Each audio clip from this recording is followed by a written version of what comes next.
Muy bien, hermanos, vamos a tener ahora el tiempo de la escuela dominical y vamos a estar hablando, retomando el tema del contentamiento cristiano. La última vez hablamos del contentamiento cristiano, vimos algunos aspectos importantes y bueno, vamos a culminar ya este tema del contentamiento cristiano. Y es que dice la palabra de Dios en 1 Tesalonicenses 5:16, estad siempre gozosos. Sabemos que la felicidad o contentamiento cristiano no es en absoluto parecido al contentamiento que es según el mundo. La razón es simple, y es porque el contentamiento de un cristiano no proviene del exterior, sino del interior. Eso lo vimos en la lección pasada. Tiene que brotar desde dentro. Nivelar un barco en el mar apoyándolo desde afuera es imposible. Tiene que ser nivelado desde el interior. De la misma forma, no hay nada externamente que pueda mantener a un cristiano feliz. Se necesita la gracia de Dios dentro de nosotros para poder estar a nivel, como decimos. Ahora bien, el mandamiento de Dios es claro y ese es: estad siempre gozosos. Y es necesario que recordemos continuamente este mandamiento. ¿Por qué? Porque como todos los mandamientos del Señor siempre son buenos. Ahora vamos a ver el primer punto de esta mañana. Es que el contentamiento, no solamente hay que estar contento porque la Biblia dice que hay que estar contento. Ya eso sería suficiente para nosotros. Hay que estar contentos porque la Biblia dice que hay que estar contentos. Pero quiero también dar algunos argumentos de por qué es bueno estar contentos. O sea, ciertamente estar contento, cristianamente hablando, es bueno para nosotros. Y lo primero es porque un cristiano feliz, un cristiano contento, adora a Dios tal como Dios merece ser adorado. Solamente estando realmente contentos y llenos de gozo es que vamos a poder elevar a Dios nuestra adoración genuina en espíritu y en verdad. La adoración verdadera no consiste en el simple acto de ir a los cultos, en cantar, en orar y leer la Biblia.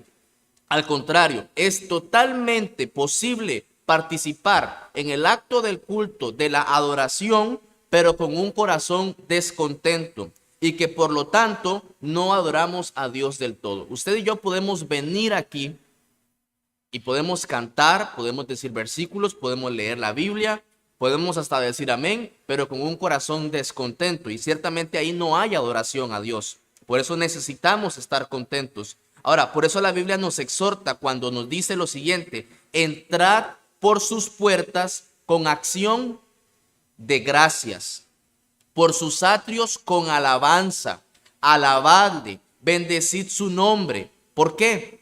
Porque es que tenemos que entrar así, pero es que tenemos que venir así, porque Jehová es bueno, para siempre es su misericordia y su verdad por todas las generaciones, dice Salmo 100, versículos 4 al 5.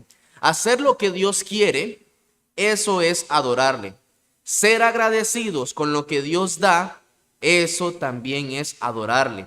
La adoración y la felicidad ciertamente van juntas. Por eso es bueno, perdón, estar siempre gozosos. Otro aspecto importante es que los creyentes felices son los que hacen el mejor uso de los dones espirituales que Dios les ha concedido. ¿Como cuáles? Como la fe, la humildad, el amor, la paciencia, la sabiduría, la esperanza, etcétera. Los creyentes felices pueden ser una verdadera influencia sobre los no creyentes, porque las personas que sufren sin quejarse ciertamente son muy raras. Son muy raras. Dios ha dado a los cristianos todos estos dones, pero la mejor manera de usarlos o la manera más eficiente de usarlos es estando siempre gozosos. La Biblia dice en 1 Tesalonicenses 5:14, también os rogamos, hermanos, que amonestéis a los ociosos, que alentéis a los de poco ánimo, que sostengáis a los débiles, que seáis pacientes para con todos. Una persona que está gozosa es aquella que puede realmente alentar, que realmente puede sostener, que realmente puede ser paciente para con todos. Los creyentes felices también glorifican a Dios. Los cristianos que permanecen felices a pesar de sus pruebas, le glorifican a Él. ¿Por qué? Porque Dios hizo que esto fuera así. Cuando los inconversos, cuando los incrédulos ven a los creyentes felices en tiempos de problemas, ellos podrían ser convencidos de que Dios realmente está trabajando. Y eso es lo que dice en Mateo 5:16, hablando de ser luz y todo esto. Dice, así alumbre vuestra luz delante de los hombres. ¿Para qué? Para que vean vuestras buenas obras. ¿Y qué? ¿Y qué hagan con eso? Bueno, ellos glorifiquen a vuestro Padre que está en los cielos. Un cristiano con gozo ciertamente va a proyectar la obra que el Señor ha hecho. De hecho, eso es lo que dice la Biblia también. El corazón alegre hermosea el rostro. Entonces, una persona inconversa que vea a un creyente gozoso a pesar de las dificultades debe reconocer de alguna u otra manera, de manera directa o indirecta, de que Dios está obrando en esa vida. Otro aspecto importante es que los cristianos felices son aquellos con quienes Dios es más bondadoso. Y eso es bastante interesante. Debemos permanecer quietos y felices. No debemos comportarnos como niños caprichosos que gritan, que patalean hasta que consiguen lo que quieren. ¿Por qué? Los padres que son realmente sabios no le van a dar absolutamente nada a sus hijos hasta que se pongan quietos y tranquilos. Un padre que es realmente sabio no va a seguir el juego de los berrinches y malacrianzas a un niño. Ciertamente Dios es sabio. Él no va a seguirnos un berrinche o una malacrianza, una rabieta que nosotros estemos haciendo o externando. Ciertamente Él se comporta, Él es más bondadoso con aquellos que esperan pacientemente. Dice la Biblia en Salmos 46:10, estad quietos y conoced que yo soy Dios. Es un mandato. Quédense quietos y conozcan que yo soy Dios. Él va a dar conforme a nuestro espíritu se mantenga siempre gozoso, siempre contento. También es que los creyentes felices son los más útiles. Esto es bueno, es importante. Las personas inestables e inquietas no son aptas para servir a Dios. Solo cuando el Espíritu de Dios les ha tranquilizado y madurado, pueden estar listos para servir y para trabajar a Dios. Lo que hace que una persona sea apta para servir a Dios es también que tiene un contentamiento espiritual. Ha logrado esa madurez y ese dominio propio sobre las emociones y por lo tanto es más útil al servicio del Señor. Está más maduro, más preparado, más listo. También un cristiano feliz es está más preparado para resistir a las tentaciones. ¿Saben, mis amados? Al diablo les gusta ver a los creyentes ansiosos. Le encanta. Cuando tienen que enfrentarse, cuando tenemos que enfrentarnos con el sufrimiento, el diablo hace lo posible para persuadirnos de que lo que nos está pasando no es justo. Cuando usted sufre alguna injusticia, y así se llama, injusticia, ¿verdad? Lógicamente, ahí vienen esos pensamientos y esas inquietudes y esas disconformidades y Satanás se aprovecha, encuentra el espacio. Pronto llegan a convencerse, los cristianos llegan a convencerse de que esto no les debe suceder a ellos. Cuando enfrentan dificultades, adversidades y si no están realmente contentos, Satanás va a encontrar la puerta y la oportunidad para decirles: eso no te mereces eso. Ciertamente fue también lo que hizo de alguna manera Satanás con Eva, cuando le dijo: ¿con qué Dios os ha dicho? Y automáticamente empieza: sí, mira. Entonces, algunos cristianos pobres también pueden sentirse tentados a robar o a participar de ganancias deshonestas, porque se dan cuenta o sienten de que lo que tienen no es suficiente, no están felices con lo que tienen. Y también aquellos que han sufrido algo injusto pueden tener la tendencia o la tentación, mejor dicho, a vengarse. Solo un creyente feliz podrá resistir al diablo realmente, contentos con lo que hay ahora. Los creyentes felices también son los que disfrutan o van a disfrutar plenamente la vida aquí y ahora. Dice en Hebreos 13:5, sean vuestras costumbres sin avaricia, contentos con lo que tenéis ahora. Y lo hemos visto, por ejemplo, en países que están en guerras continuamente. Una nación que está contenta con el territorio que ocupa es más feliz que una nación que continuamente está en guerra buscando más territorio. Buscando más territorio para poder desarrollarse, para poder explotar, para lo que sea, pero no está feliz porque siempre está en guerra y siempre quiere más. Todas estas son algunas razones para estar siempre gozosos. Definitivamente es bueno para nosotros estar gozosos, estar contentos. Pero también hay muchas buenas razones para saber que estarse quejando es malo para nosotros. No solamente hay que ver que es bueno estar contento, sí, es bueno, pero también es malo estarse quejando. Y ese es el otro punto. Es malo que nos estemos quejando. ¿Por qué? Porque cuando empezamos a quejarnos, se vuelve cada vez peor. En el momento en el que usted y yo empezamos a quejarnos, empezamos a extendernos cada vez más y más y más. Un espíritu quejumbroso es como una herida de gangrena. La carne infectada no puede ser curada, sino solo cortada. O de otro modo, la infección se va a extender a todo el resto del cuerpo. Si usted y yo no estamos contentos con, vamos a ver, hubo un tiempo que estuve en un trabajo y tenía un compañero que él no le gustaba el horario porque vivía en un lugar muy, muy distante. Bueno, se quejaba de eso, pero al poco tiempo empezó a quejarse del salario y poco tiempo después empezó a quejarse de las responsabilidades que le estaban demandando con el poco salario y el mucho trabajo y la distancia. Y ahí cada vez iba aumentando más y más y más.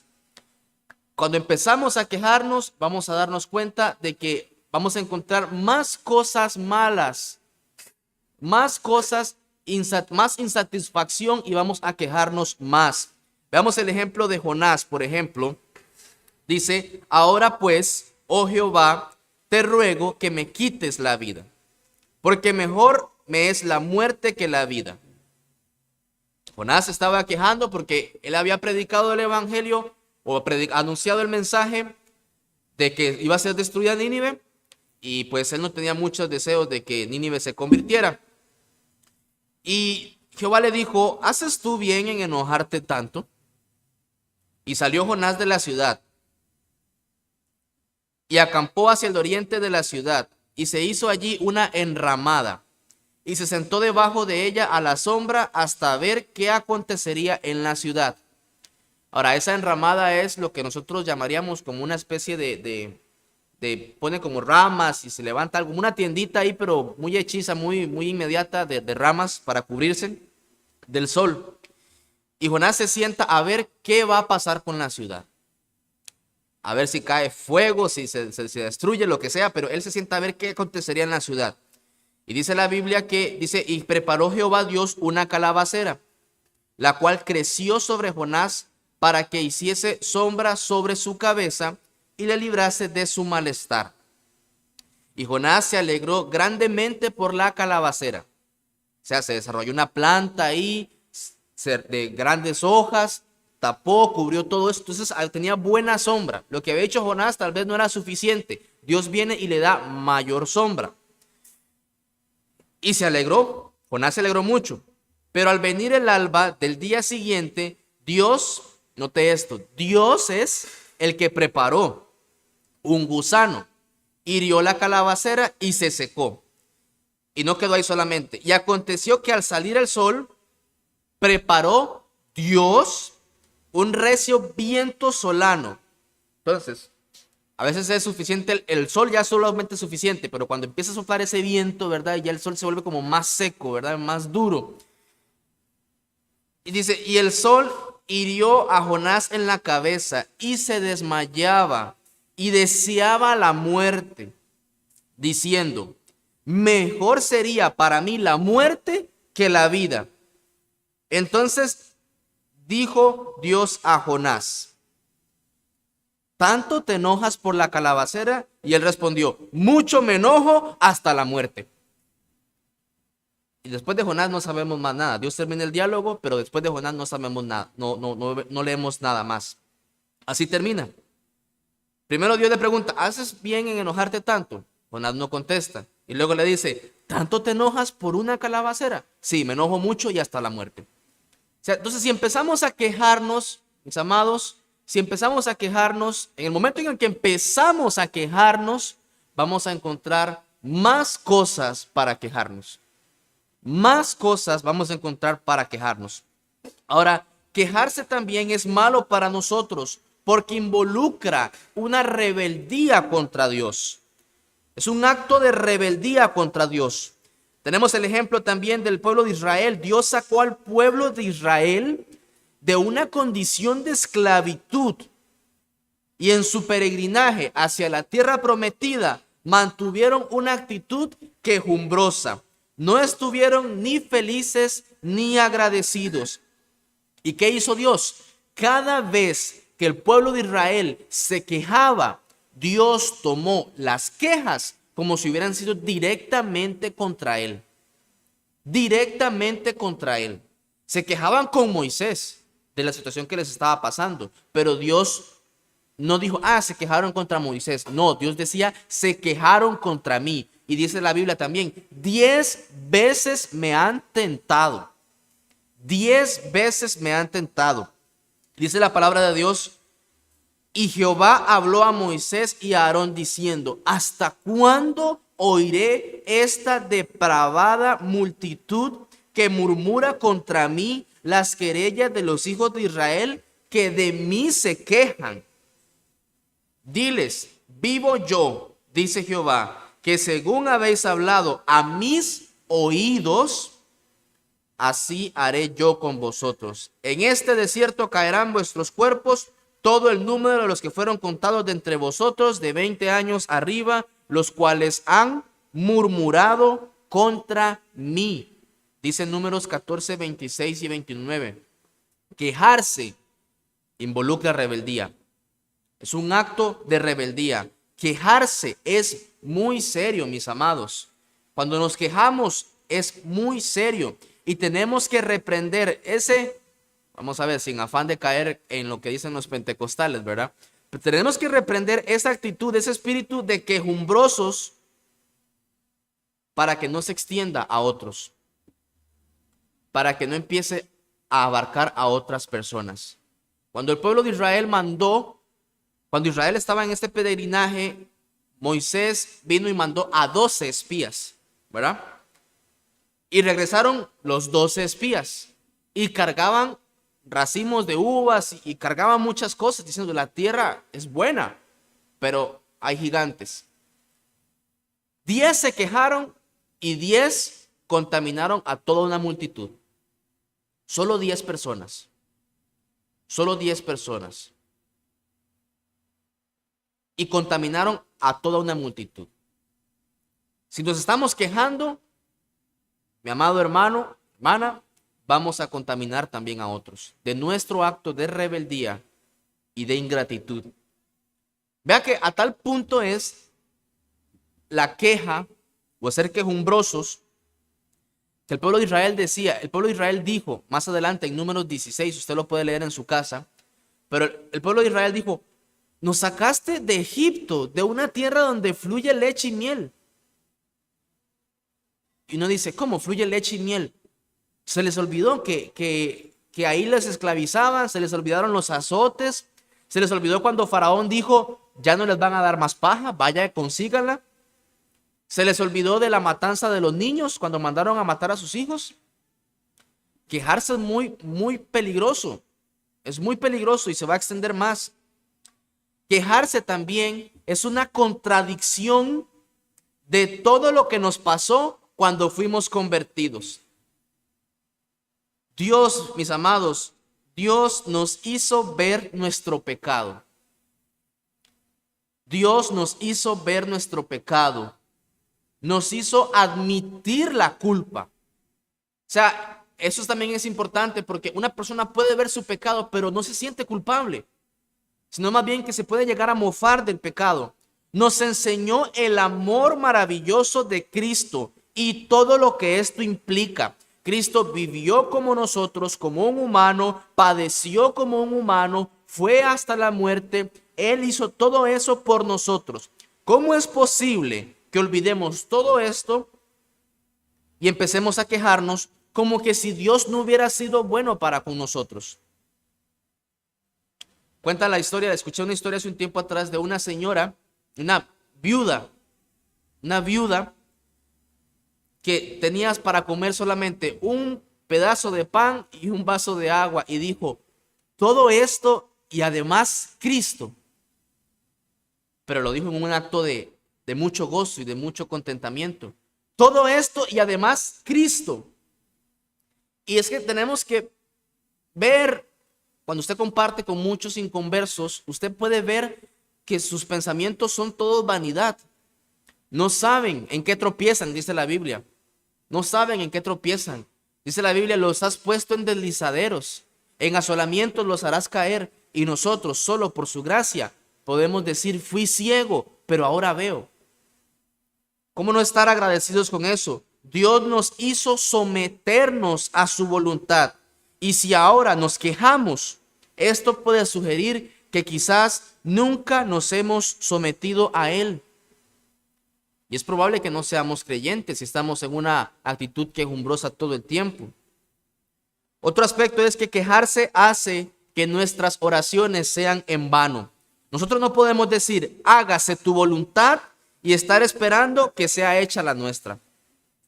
Es una contradicción. Tampoco podemos pedir el pan de cada día, dánoslo hoy, y estar esperando comodidades y lujos para mañana. El acto mismo de orar significa que reconocemos que todo lo que tenemos nos viene de Dios. Si vamos a comenzar a quejarnos acerca de lo que Dios nos da, sería mejor entonces dejar de orar, porque es una contradicción.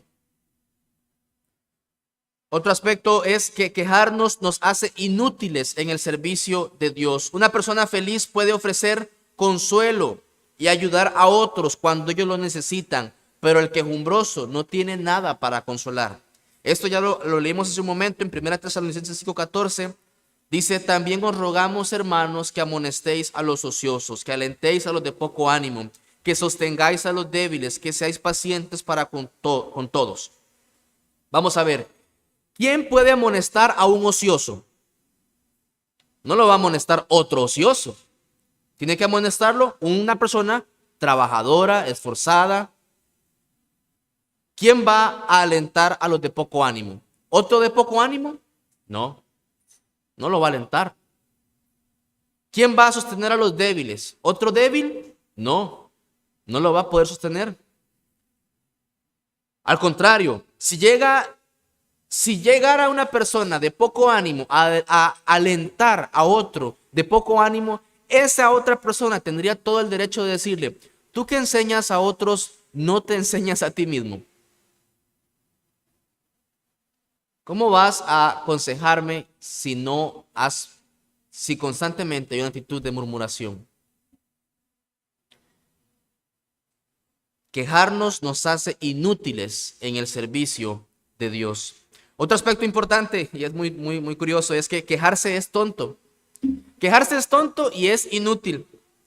¿Qué caso tiene quejarnos de las cosas que no tenemos? Dice Mateo 6:27, ¿y quién de vosotros podrá, por mucho que se afane, añadir a su estatura un codo? O sea, usted con mucho que se queje y que se queje, ¿qué va a hacer con eso? ¿Qué ganamos nosotros con eso? ¿En qué avanzamos? ¿Qué obtenemos? No logramos nada con una actitud quejumbrosa. Los creyentes quejumbrosos son creyentes orgullosos que están rehusando a someterse a la voluntad de Dios. Son como marineros que se quejan de la tormenta en lugar de preparar el barco para aguantarla. Ahí viene la tormenta, qué difícil, qué... No, prepárese. Prepare sus velas. Y otro aspecto también porque es malo quejarnos, es porque quejarnos provoca a Dios a retirar su cuidado y su protección. Un empleado descontento puede ser despedido y mandado a buscar otro empleo. Y Dios puede mandar a su pueblo a que busquen otro señor si se quejan de la manera en que Él les trata. Es sencillo. Un empleado que se queja, lo pueden despedir. No me sirve. Dios puede hacer lo mismo. Lutero dijo lo siguiente: el método del Espíritu de Dios es el de pensar menos acerca de las cosas malas y más acerca de las cosas buenas. De pensar que si una prueba nos sobreviene, es solo algo pequeño.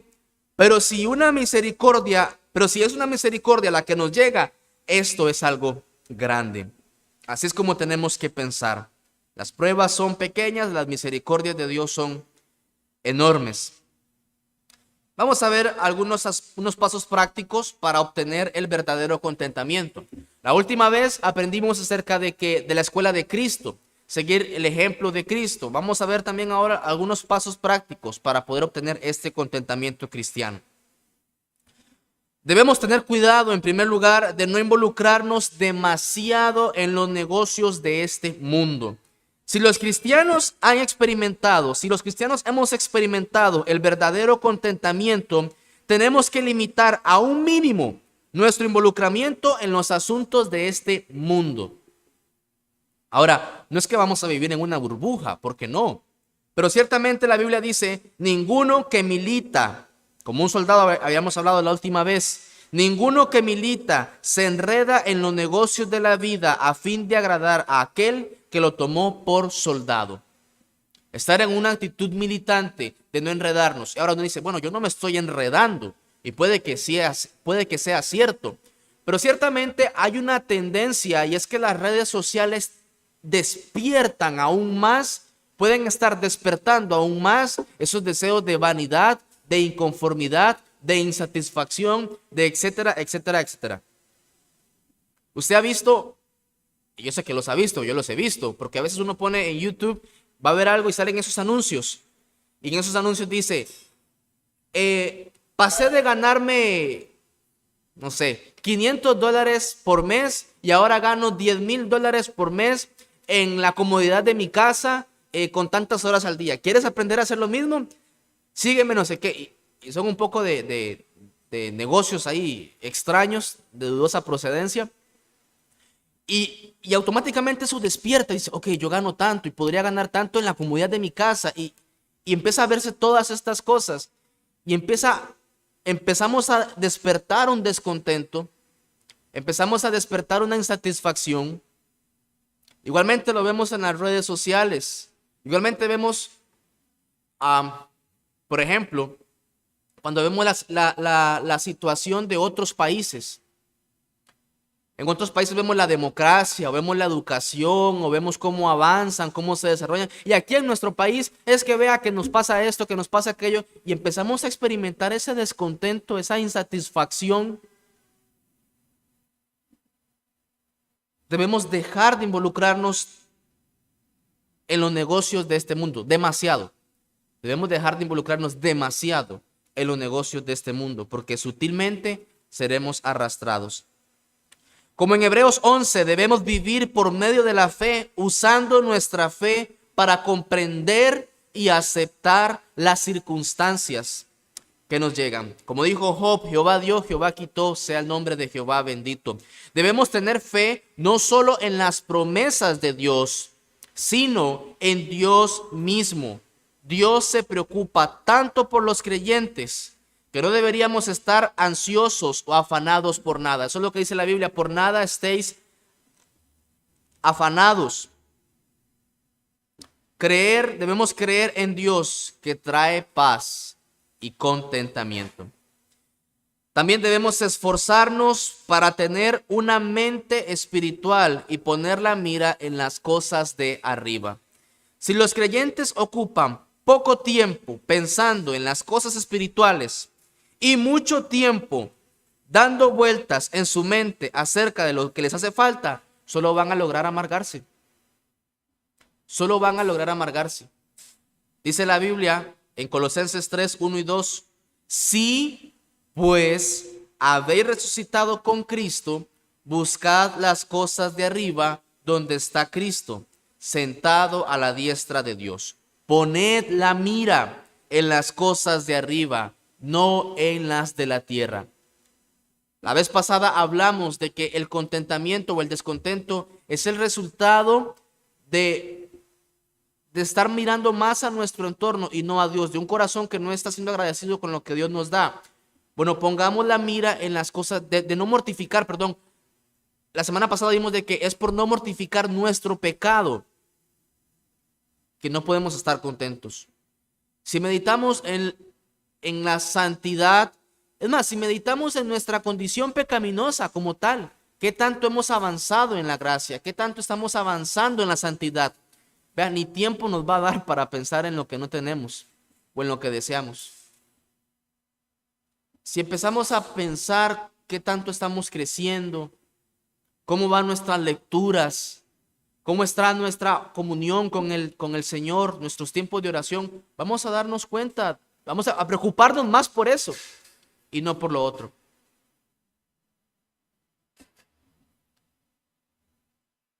Otro aspecto, no debemos esperar recibir satisfacciones de una multitud de cosas terrenales. Igual eso lo vimos la última vez. Las personas que están esperando siempre grandes cosas en lo terrenal, casi siempre van a terminar decepcionadas. Por eso debemos estar contentos con lo que tenemos ahora. Dice 1 Timoteo 6:8, así que teniendo sustento y abrigo, estemos contentos con esto. Y debemos seguir también el consejo que le fue dado a Baruch. El profeta Jeremías se acercó a Baruch para darle un mensaje y dentro de muchas cosas le dijo esto: ¿y tú buscas para ti grandezas? No las busques. No las busques. También dice la Biblia, no te afanes en hacerte rico, sé prudente y desiste. Si esperamos, por otro lado, grandes cosas espirituales, nunca vamos a terminar decepcionados. Vamos a estar gozosos.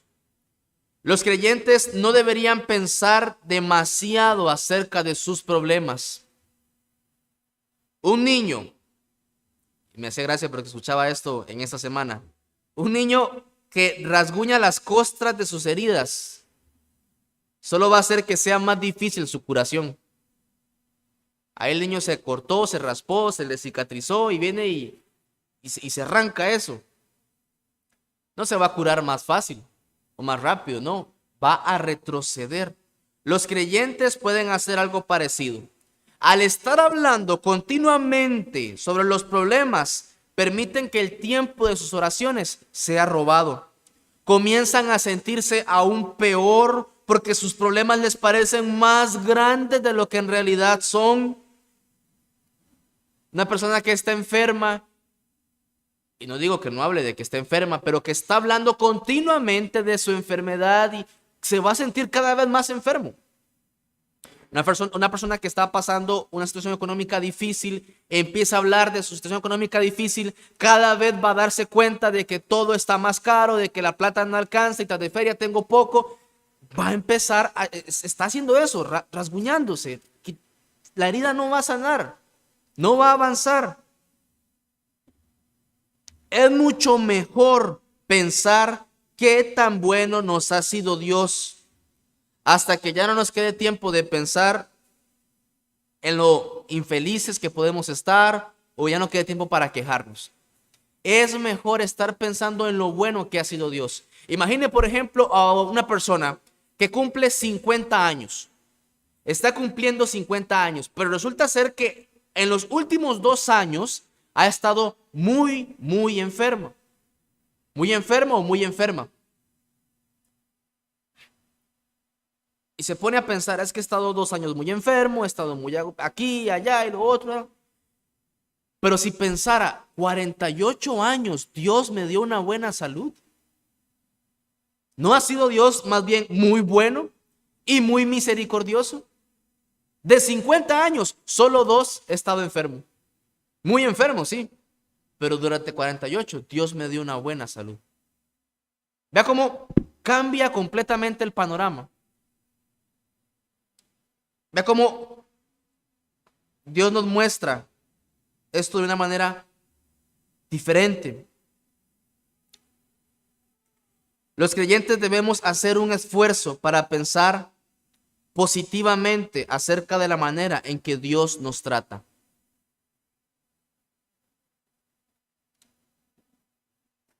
Gracias. Hay un texto ahí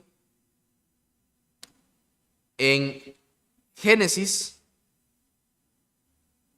35:18, pensando demasiado acerca de los problemas. Dice, y aconteció que al salírsele el alma de Raquel, pues murió, llamó su nombre Benoni. Y esto es hijo de mi tristeza, eso es lo que significa. Mas su padre lo llamó Benjamín, que significa hijo de la mano derecha. Retomando esto, gracias hermano. Retomando esto,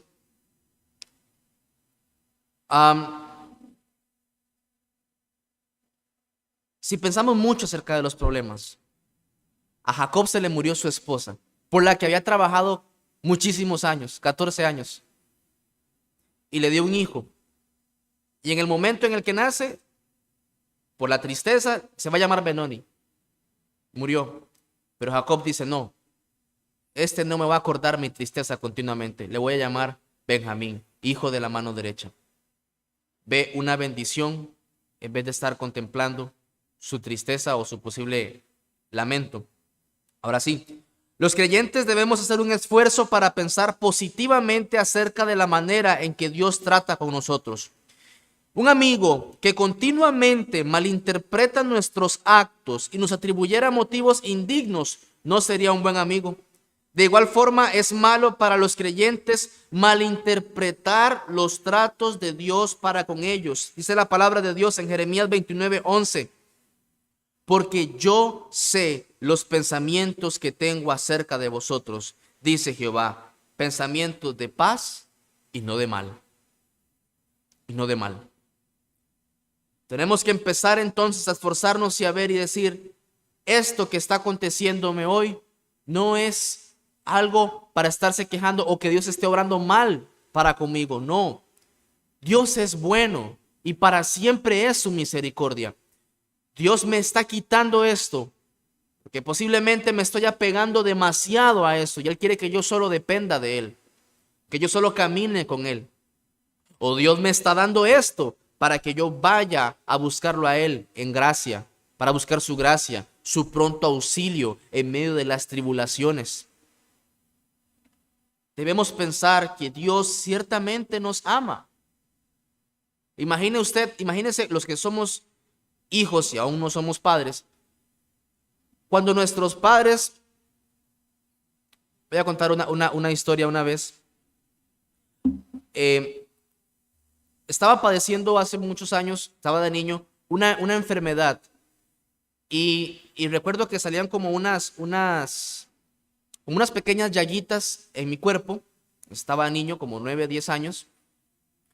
Y mi madre compró una crema, ¿verdad? Para podérmela aplicar y todo. Y ya me estaba invadiendo hasta la espalda, yo creo. Y entonces me aplicó esa crema. Y la crema, yo no sé qué estaba pasando, pero yo sentía que me estaba ardiendo. Yo sentía que me estaba quemando. Yo decía, pero me está quemando. Y me está quemando. Y entonces mi mamá me decía, espérese un momento, espérese. Pero me está quemando. Espérese un momento. Pero ya no soporté y me tuve que ir y me fui al baño para quitarme esa crema. Ahora, uno como hijo puede decir, es que mi mamá no me quiere que me pone esto. No, ciertamente como madre tenía una buena intención. Curar la enfermedad, la herida que tenía o el malestar que estaba teniendo.